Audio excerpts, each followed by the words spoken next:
Alright guys, welcome back to the channel. If you're new, my name is Bobby. Guys, newsflash today, just a quick video. Ridvan Aydemir, also known as the Apostate Prophet, just converted to Orthodox Christianity. So if this is the first time for you seeing my face, you might wonder, why would I report on this subject? Well, matter of fact, I was born into an Orthodox Christian family, but later on in life, I reverted to Islam.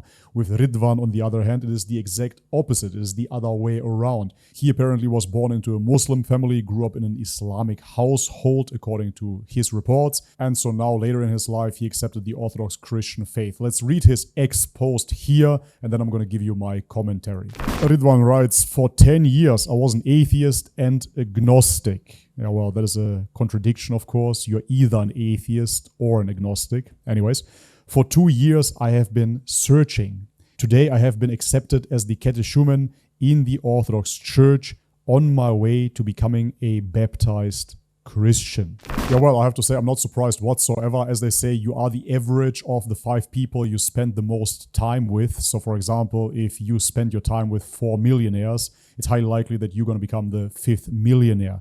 And Ridvan here, supposed atheist for 10 years, agnostic and whatnot, but he was surrounded by Christians all the time. He formed a strong bond with David Wood, and for many viewers it was quite strange to see an atheist and a Christian together attacking Islam.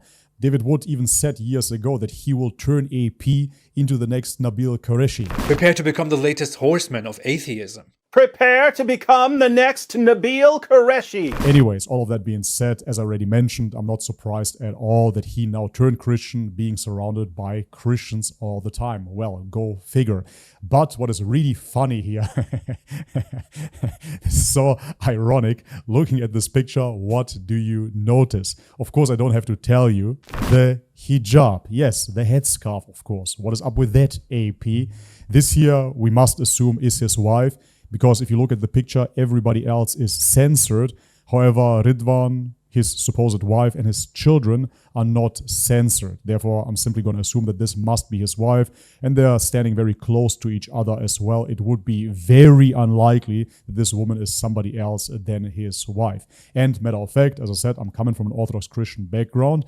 Yes, traditionally, Orthodox Christian women have to cover, especially in church, that is, they're wearing a veil. This is quite reminiscent, of course, of Mother Mary.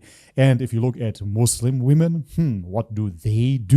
Yes, they cover just like Mother Mary as well. This is how pious women, believing women, have dressed for millennia. This is not exclusive to Islam. This is a simple, modest garment. But why is this so extremely hilarious to me now? Obviously because of what AP has said about Islam and has said about the hijab. He kept on talking about how oppressive the hijab is. He talked about how sensitive he now is to the opposing sex because he's so used to cover women, and how evil that truly is, right? We should all run around naked so we get desensitized after all. Anyways, this is of course so extremely hypocritical. This just shows you how irrational his hatred of Islam truly is.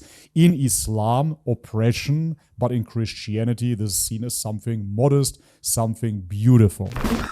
I talk about myself. I'm not saying I'm a rapist, but I'm saying I am definitely much more sensitive to sex and to sexual differences, to women, to the skin of a woman, than a Western person is. And that is because I was conditioned by Islam.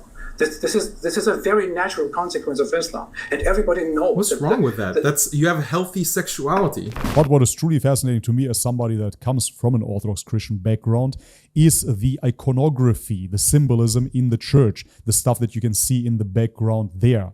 The cross, the depiction of the crucifixion, depictions of Jesus, the Last Supper, supposed saints, etc., candles, you name it. I'm really looking forward to the explanations that Ridvan will give about the so-called holy mysteries of the Orthodox Christian Church. And I really mean this. I'm not trying to be cynical or sarcastic here. I'm really looking forward to see how he will start justifying those practices. Because if you genuinely, honestly look into Christian church history, or if you look into the early teachings of the first Christians, or let alone the original teachings of Jesus Christ. Obviously, you won't find anything like this in there. Iconography is something that developed way, way later. This is not something that Jesus Christ taught. He didn't teach the liturgy either. He didn't teach hanging crosses or hanging him crucified as a little wooden statue in those churches either. So I'm really looking forward to see how Ridvan will cope with this ultimately and how he will justify certain doctrines such as the Trinity. Because as an atheist that hasn't believed in God whatsoever, now entering a faith that is telling you that there has been a man that has been crucified for your sins, that you've been eternally sinful prior to that, and only through his bloodshed you can be forgiven, is quite the leap, to be honest, and I simply don't see him truly believing this. Listen, ultimately, I don't know what's in his heart. Maybe he truly believes it, and time will tell. I personally, having seen how he conducted himself online, cannot possibly believe that he truly believes in the doctrine of the Orthodox Christian Church. I believe, yet again, that he is a product of his surroundings, and matter of fact, he mentioned as well that his wife became Orthodox Christian prior to him. So I believe that he is really just following her footsteps after all. Alright guys, but this is it for today's video. Just a quick report here. Let me know in the comment section what you think about his conversion, and like the video if you enjoy my content. Subscribe if you haven't already. Check out the links in the description box to further support my work. Thank you very much for that, and as always, may God bless you all. Much love and peace. يا نفس إن لم تظفري لا تجزعي